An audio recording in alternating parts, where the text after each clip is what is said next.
안녕하세요. 한국감성소통연구소 박지아 강사입니다. 오늘도 만나서 반갑습니다. 오늘은요, 지난 시간 이력서 작성법에 대한 꿀팁을 나눠드리고, 그때 예고 드린 바와 같이 자기소개 작성법에 대해서 또 이야기 한번 나눠보도록 하겠습니다. 여러분은 이력서보다는 항상 자기소개서 작성하는 것에 어려움을 많이 느끼고 계시더라고요. 자기소개서의 구성 요소들은 다양한데요. 기업마다 본인들이 추구하는 혹은 원하는 인재상에 따라서 자기소개서의 구성 요소들을 조금씩 변형해서 쓰고 있습니다. 오늘은 그 요소들 중에서 공통적으로 자주 출연하는 자기소개 구성 요소들을 한번 살펴보고요. 그 중에 한 가지를 먼저 같이 이야기 나눠보도록 하겠습니다. 여러분, 자기소개서는요, 제가 생각했을 때는 가장 핵심은 그건 것 같아요. 이 자기소개서를 읽고 이 사람에 대해서 더 자세히 알고 싶다, 이렇게 어떤 궁금증을 유발하는 것, 그리고 그 사람에 대해서 더 알아보기 쉽게 만드는 것, 이것이 핵심인 것 같아요. 그래서 저는 그렇게 이야기합니다. 자기소개서는 마치 잘 만들어진 영화의 예고편처럼 써야 된다, 이렇게 말씀드려요.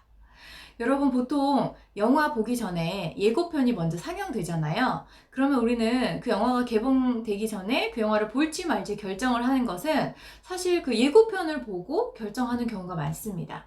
그래서 예고편에는 그 영화의 핵심은 들어있지만 너무 자세한 내용은 들어있지 않아요. 그래서 그 나왔던 핵심의 뒷이야기가 궁금하도록 만드는 것이 잘된 예고편의 특징인데요. 우리도 바로 자기소개서를 그렇게 작성하셔야 됩니다. 그래서 자기소개서는 개성이 있어야 돼요. 누구나가 쓰는 어떤 첫 번째 글머리가 아니라 뭐지? 하고 읽어보고 싶게 만드는 자기소개서가 필요합니다. 그래서 첫 세 줄, 즉 다시 말하면 첫 문단이 생존 여부를 결정한다고 해도 과언이 아닐 것 같아요.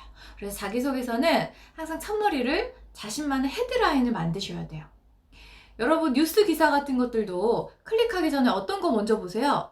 뭐지? 궁금한 것들을 먼저 클릭하게 됩니다. 그래서 우리도 우리의 자기소개서를 궁금하게 만들어야 돼요. 그래서 첫 머리를 어떻게 쓸지가 가장 중요합니다. 네, 그런데 그렇다고 해서 사실이 아닌 것을 마치 내 이야기인 양 소설을 쓰면 절대로 안 됩니다. 네, 그래서 자기소개서는 진솔하게 작성하는 것이 바로 핵심. 네.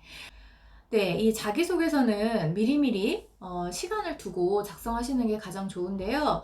갑자기 닥쳐서 작성하시려고 보면 내용을 만들기도 힘들고, 또 보통 그런 경우에 잘된 자기소개서를 마치 자기 것이냐 이렇게 쓰시는 분들이 많으시더라고요. 그런데 그거 면접하면요, 금세 들통납니다. 그래서 자신의 이야기를 최대한 멋지게 기업의 어떤 이념이나 인재상에 맞추어서 작성하시는 것이 포인트입니다. 네, 그래서 이 자기소개서는요, 여러분의 이야기를 최대한 재밌게, 궁금증을 유발할 수 있도록, 면접에 나를 부를 수 있도록 만드는 것이 핵심입니다. 네, 그러면 오늘은 자기소개서의 많은 요소 중에 성장 과정에 관련된 이야기를 좀 드릴게요. 보통 성장 과정 어떻게 시작하시죠? 저는 자비로운 부모님 밑에서 몇 남 몇째 중에 몇째로 태어나, 뭐 이런 거 많죠.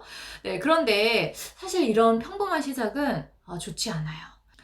기업에는 수많은 지원서가 도착할 텐데요. 사실 그 모든 것의 성장 과정의 처음이 저는 뭐 자비로운 부모님, 저는 엄한 부모님, 저는 뭐 어떤 할머니, 뭐 이렇게 시작을 합니다. 너무 평범하죠. 읽고 싶지 않아요. 궁금하지 않아요. 네, 그래서 항상 여러분이 읽고 싶은 자기소개서를 만든다, 이것을 꼭 기억하시면서 채용 담당자가 궁금한 것은요, 여러분의 과거의 모습이 아닙니다. 그럼 어떤 모습이 궁금할까요? 그렇죠. 여러분의 현재의 모습, 현재의 가치관, 이런 것이 궁금한 겁니다. 그래서 여러분이 성장하면서 겪은 사건을 통해서 역경을 딛고 일어난 어떤 의지, 혹은 거기서 배운 가치관, 교훈, 이런 것으로 내가 지금 어떠한 모습으로 살고 있습니다, 이런 부분들을 기술해 주시는 것이 좋고요. 그리고 과거에 어떻게 되었습니다, 이렇게 끝나는 것이 아니라 항상 그것을 통해 지금 나의 모습이 이렇게 변했습니다, 또 여기서 끝나시면 안 되고, 이 모습을 통해 나는 내가 맡을 직무에 어떤 시너지를 발휘할 수 있습니다, 여기까지 가셔야 돼요. 그래서 항상 모든 자기소개서는 업무와 연관이 되어 있어야 되고요. 그 안에 내가 가진 나의 어떤 가치관을 거기 잘 드러날 수 있는 사건이나 스토리가 있어야 되는데, 이 스토리는 자기소개서에 너무 자세하게 쓸 필요는 없다라고 말씀드렸습니다. 그 이유는 뭐라고요? 이걸 보고 궁금해, 더 들어보고 싶어, 어떤 일이 있었는지, 이 사람이 어떤 사람인지 더 알아보고 싶어 하게 만드시는 겁니다. 성장 과정을 적는 거 다시 한번 정리하겠습니다. 첫 번째, 지금까지 살면서 자신에게 벌어진 여러 가지 사건들을 일단 떠올려 봅니다. 두 번째, 그 사건을 스토리텔링으로 만들어 봅니다. 세 번째, 그 사건을 통해 얻은 교훈이나 가치관을 연결시켜 봅니다.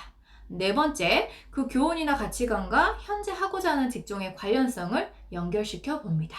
이렇게 하셔서 작성하시면 자기소개서 성장 과정은 무난히 작성하실 수 있게 될 것 같아요. 네, 그러면 다음 시간에는 성격의 장단점을 어떻게 적는지 그 꿀팁을 함께 또 나눠보도록 하겠습니다. 오늘도 함께 해주셔서 감사드리고요. 여러분의 앞길, 꽃길만 열리시기를 기원하겠습니다. 네, 오늘도 박 강사였습니다. 감사합니다.